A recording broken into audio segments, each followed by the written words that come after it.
Saudi कतारको 55 डिग्रीको घाममा काम गरेर यिनीहरूलाई चप्पल लगाइदिनु पर्ने हामीले यिनका छोरीलाई कट्टु लगाइदिनु पर्ने हाम्रा छोराले साउदी कतारमा गएर घरको बार तिरेर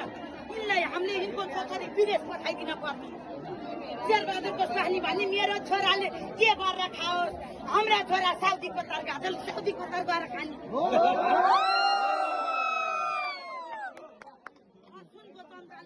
चाँदीको थालामा भात खाने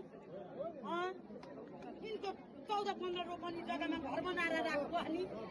बालकृष्ण खाँड अर्काको स्वानी ल्याउने सम्पत्ति दिएर उहाँ जग्गा यिनीहरूको जग्गा जताततै अद्भुत सम्पत्ति जोगाएर खाने त्यो बालकृष्ण खाँड कैदीलाई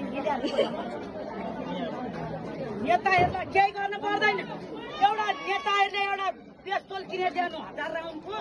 मर्ने बाबुआमा चाहिँ गएर संसद भवनभित्र आर्मी पुलिसले चेकिङ गरेर घट्टा पड्काइदिए भाइको त यिनको हातबाट मर्न हुँदैन नर्क पुगिन्छ